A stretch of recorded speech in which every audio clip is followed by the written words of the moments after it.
everybody, and welcome to another episode of Cruising Israel. I'm your host, Natalie. And I'm Max. And today I decided to do an entire show dedicated just to this beautiful city of Netanya. Netanya, really? Right on the coast. A Netanya special. Okay, so what is our first stop for this trip? So, we are headed to the beer festival. All right, We're gonna sounds great. enjoy some Israeli beer from all over the world, and it's right on the city's square, so it should be a lot of fun. Sounds like it. Let's go.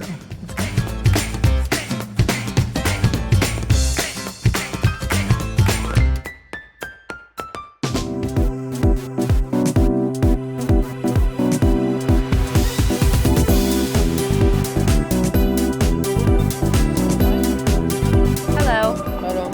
אפשר להיכנס? ID 18. תעודה מעל 18, I think I'm older than 18. Hold on. Somewhere in there. Okay.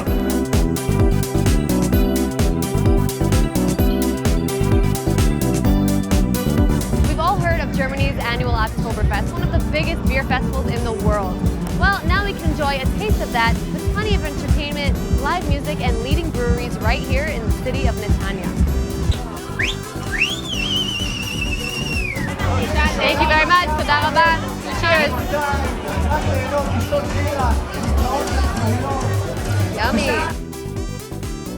Today people come here to enjoy the music, play beer pong and a lot of alcohol games.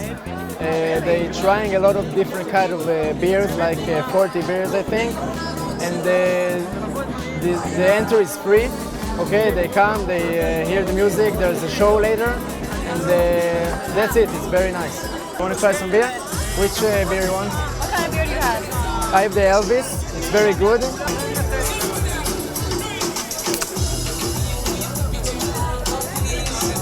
Cheers.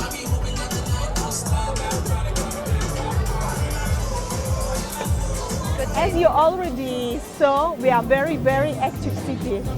Now we are in the festival of beer. Netanya is very popular city among the tourists. There are a lot of Americans are coming to the city to enjoy, see white beaches. We have 14 kilometers of white beaches, of promenades. We have different hotels with different budgets.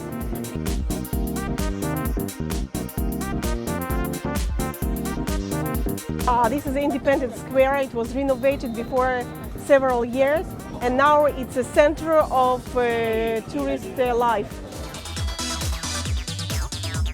This is Netanya's second beer festival, right? Is this going to be an annual thing now? Yeah, for sure. It's gonna be every year, I guess. People in Netanya love beer. כמה בירות שתיתם? Alba. I drink 2 beer now, and the evening is young. Now I drink 5 beer. It's very good beer. I think this is my 5th, but I'm used to it. I'm in good shape for beer. 25. No. 8. Only 8. I've tasted about 3. All right, well, there's about 40 breweries here being represented, so... Yes, I have to give a shout out to Negev, which has great beer, and Malta, Israeli beer. How can we say no? We don't want commercial beers. We want only boutiques because people here used to drink only Gold Star, only Tuborg.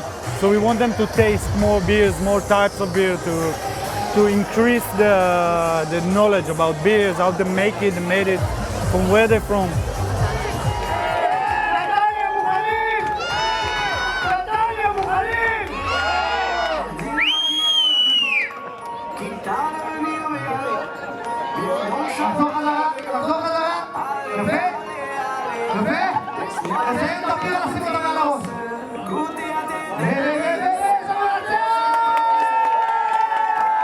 That kind of festival is happening all around the world, but we fit it for the Israeli crowd. They like different stuff, they like the music, they like different, so we put it like this and you can feel the atmosphere and the humidity.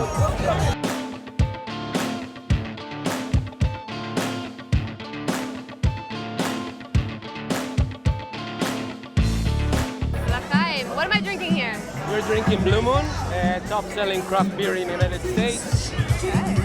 Let's talk about the beer industry for a few seconds. The beer industry has definitely expanded over the years in Israel. Started out with just a couple of breweries dominating the industry. Tell us about this significant rise in number of breweries. First of all, like the trend all over the world, the craft brewing is growing. In the last decade, more and more local craft breweries have started popping up, and some of them really got in the industry. And the Israel audience crowd is, we are patriots here. We like to vote with our hands, with our food. So this is one thing. On the other hand, people, Israelis like to explore. So there is a big range.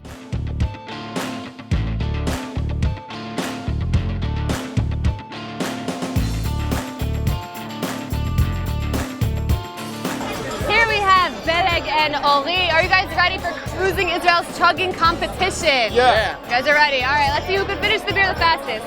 Go!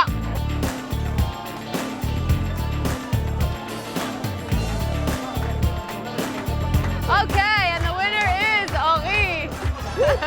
We just started the night. Have fun, guys. Thank you very much.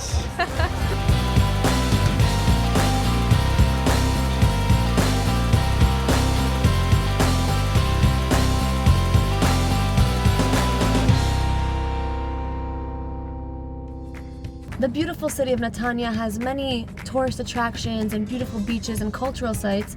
It's no wonder there are more and more hotels popping up. And yeah, there's been a lot of investment in Netanya. It's really been a magnet for a lot of different immigrant communities here to Israel. Yes. And actually, I heard about a new development right by a hotel, right by the ocean, where they're offering some high-end properties and some really nice stuff. Couldn't hurt to go check it out. Of course, let's do it.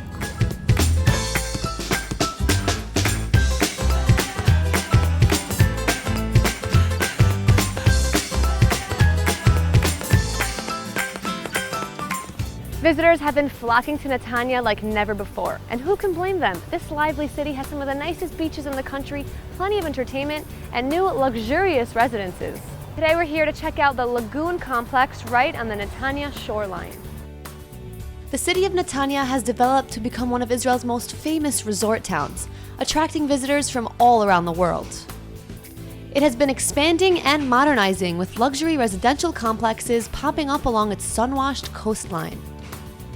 The Lagoon Complex is taking seaside real estate to the next level, featuring 2 new residential towers complemented by a luxury hotel. Spreading across 35,000 square meters right on Netanya's recently updated beach promenade, the complex boasts many amenities such as a lush park, a fitness center, a private outdoor pool, and a cafe. The spacious, fully renovated apartments are beautifully designed to bring in plenty of natural light and offer views overlooking the turquoise Mediterranean Sea, elements sure to foster a warm sense of tranquility.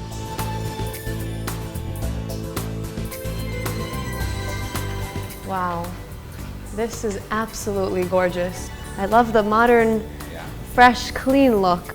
This is our premium apartment. Actually, it's a combination of 2 apartments that combined together to 300 square meters. Plus, we have a terrace, a beautiful terrace that has 180 degrees of panoramic view of 64 square meters. Lovely. The towers were designed by one of the most prestigious architectural firms in Israel, highly known for envisioning luxurious landmarks around the world. Wow, I could definitely wake up to this every morning. Me too. It's not bad at all. Yeah. Netanya has one of the longest coastlines in Israel and offers 8 beaches. Here you can see many people parasailing, surfing, and enjoying not only the sea, but also the many shops and restaurants on the boardwalk. You know, even on the hottest summer day, you can still feel that ocean breeze, so it's comfortable to hang out outside. Yes, it is. And even you can have the smell of the sea. It's also very nice. They can have a coffee downstairs at the coffee shop. If they have guests, they can invite them to the hotel room. And this is what we have done. You know, they say Netanya is the second Tel Aviv, you know, with its unique coastline and its very vibrant city life. What do you think about that? Actually, we started to think about it a few years ago, and we saw that the demand for a beautiful quality building in front of the sea. And we bring Tel Aviv to Netanya with the quality, with the standard, with the premium, and people find out all the solution for what they are looking for. Netanya has been steadily developing in the past few years. The city has become increasingly modernized, with more and more buildings popping up along the coast, enticing new residents from not only Israel but all around the world. What kind of people do you see buying out all of these apartments in the Lagoon complex or in the other apartments in Netanya? I think that everyone has a dream, sometimes, to live in front of the sea. Actually, when people become 60 or 55 or 65 years old, they can take the dream come true. And we find out over here, for example, like 55 or 60% from the complex are Israeli that came from the Sharon area. They sold their private house and they come to live in front of the sea. And we have people from all over the world. The famous resort town has much to offer, and with so much development taking place, there's never been a better time to call the beautiful city of Netanya home. The rest of the land that we have left for sale in front of the sea, it's almost nothing. I think that's the reason that the value of those properties will continue to go and break some new records. So since we are overlooking the Mediterranean, I think we deserve some fresh fish, some seafood, something to fill our tummies. No visit to an Israeli city is complete without sampling the food. Yes, I agree. Let's go, Max. Let's do it.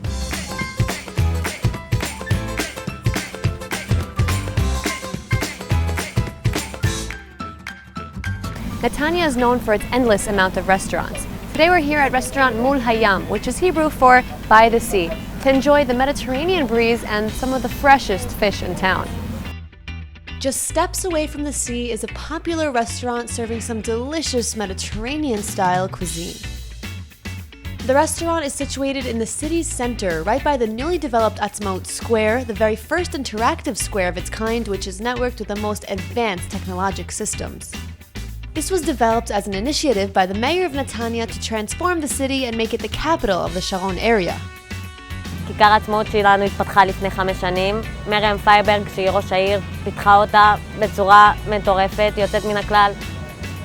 מגיעים לפה המון תיירים מחול, כולם מאוד נהנים מהאוכל, כולם מאוד מבסוטים. Not only is the food delectable at this eatery, but offers a great sea view from every sea. In fact, you couldn't even get closer to the sea if you wanted to without getting wet. This is one of the best restaurants in Netanya and in Israel. The food was delicious. All of us ate fish, very good fish from the sea. I'm here about once a week. We love this place. Now this is a great way to enjoy a meal with the Mediterranean right beside us. Couldn't get better than that. So tell us what we have here on the table. Really impressive array of great dishes. יש לכם את הפסטה פטוצ'יני ברוטב נפוליטנה. את הפסטה אנחנו מכינים כאן, את הפטוצ'יני. יש לנו פה לברק, זה דג ים. אנחנו מכינים אותו, יש לנו 2 אופני הכנה. מטוגן או בתנור. מוגש עם 2 תוספות, הכל טרי במקום. מנת שף שלנו, מנת היום, דג מרוקאי. טיפה חריף, מאוד טעים, מאוד מומלץ. מנה אחרונה, רביולי טבעוני. רביולי ברוטב גם רוטב עגבניות. המילוי של הרביולי זה פטריות וירקות. It all looks amazing, and it sounds like the key word here is fresh. You said everything you make on the same day. You know what? I don't even know where to start. It all looks amazing. I think I'll actually start with the dish that's hardest to pronounce. Chraime. Chraime is a Moroccan traditional dish, usually eaten on Friday night for Shabbat dinner. I like it extra saucy.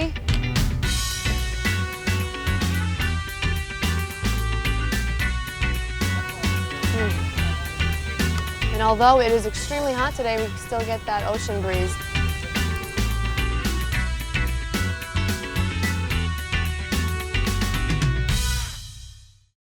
Well, that was really yummy. Yeah, they got some tasty Good food over suggestion, there. Max. Not bad. You know, it's crazy. We've been in Netanya only a day. I've heard maybe 6 or 7 languages. Hebrew, English, Yes, Russian, yeah, French. And it's crazy because Netanya is known for being, you know, a place where a lot of families got their first start in a new country. And actually, it used to be the place where all the immigrants from Yemen. Yes, that's true. Back in 1949, a lot of them immigrated to the city of Netanya. I even know many people from Yemen descent. It's hard Great not culture, to when you're here in Israel. Great food. Let's go find out more about them. Great, let's do it. Let's go.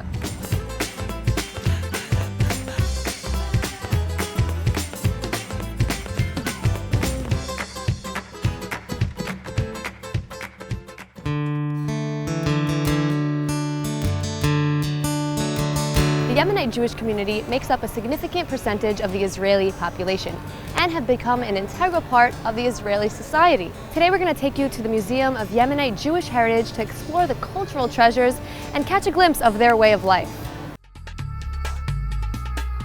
The Yemenite diaspora is one of the oldest in the Jewish world. Insulated from the outside world for generations, they developed their own unique traditions after the destruction of the Jewish temple, forging their own path and spawning new customs along the way.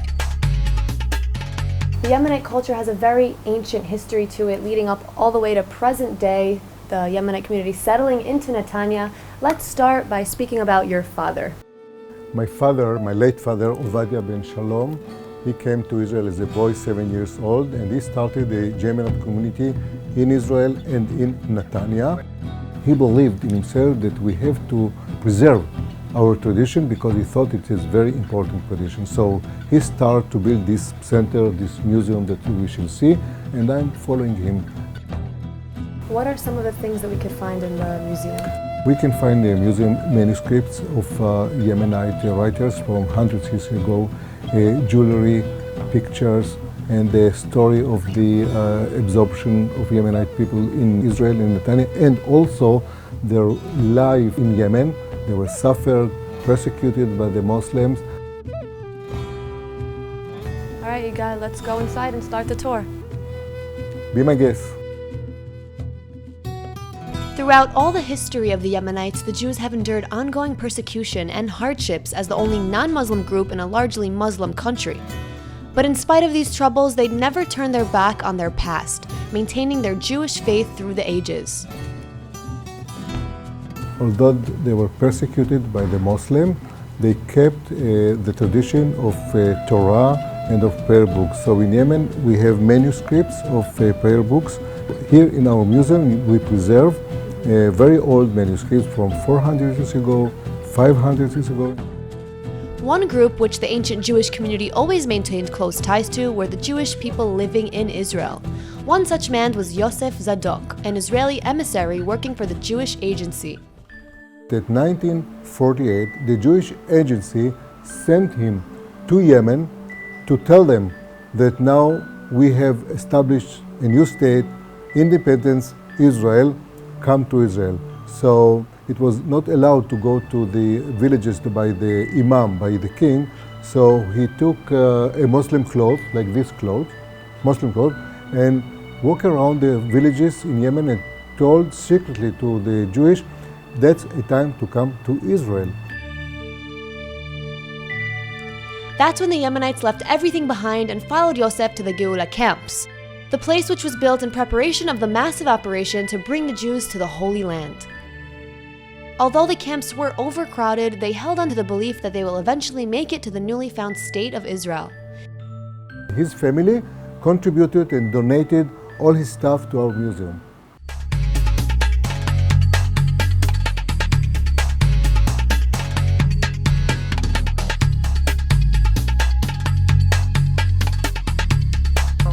Not like we travel today on the plane. Very crowded. There's no very seats. crowded. No seats. They took out all the seats. Wow. It was called the Alaska Company. Alaska from United States. Alaska Company. British and American pilots volunteer to bring them to Israel. Wow, I'm sure this plane ride was something that they would remember for the rest of their lives. Yeah, yeah. 60,000 people immigrated to Israel in under 2 years. And once they arrived, they also lived in tents as the young country had limited resources to offer. Tell us about the more recent immigration, the very last remaining Jews from Yemen to Israel. Okay, so there are a few hundred Jews who left in Yemen last decade. So the last 5 years we made a lot of efforts to bring them to Israel, and we have succeeded by very, very secret operations. These photos were taken in 1949, the very first Aliyah from the Yemenite community, and then up to the modern day, just a few years ago, and now they settled in Be'er Sheva, in Rosh Hashanah, Be'er Sheva. Here, the Yemenite typical kitchen, no electricity, no refrigerator, no oven, nothing. So they cook by themselves at home in an oven like this. They make their own bread, what is called pita. Everybody knows what's pita. So this is the way that they put the flour here and make the pita. So, and this is we call it for Kubane, this is the Shabbat cake, Yemenite Shabbat cake. This is the typical Yemenite kitchen in Yemen, and the first years in Israel, also 1950, they have had all this equipment in the kitchen. What you can see here, that's the way that they make the schug, spicy, yeah. But the pepper, they put like this, and they make it. This is something they used more like hundreds of years ago. But they still use it. Wow. Still use it. It's nice. The Yemenite it's kitchen? like the Yemenite mixer. Yeah. The Yemenite kitchen is known for its authentic blends Exactly. and spices. Hawaiij is one. Yeah. The Yemenite soup is the best. I mean, with the Hawaiij. There is a Hawaiij for soup and Hawaiij for coffee. And don't be mistaken, because you don't put Hawaiij soup on Hawaiij on the coffee. But it's well known. Can't make that mistake. Yeah. Have a good cup of coffee. Yeah. I think this would look pretty nice on me, right, Max?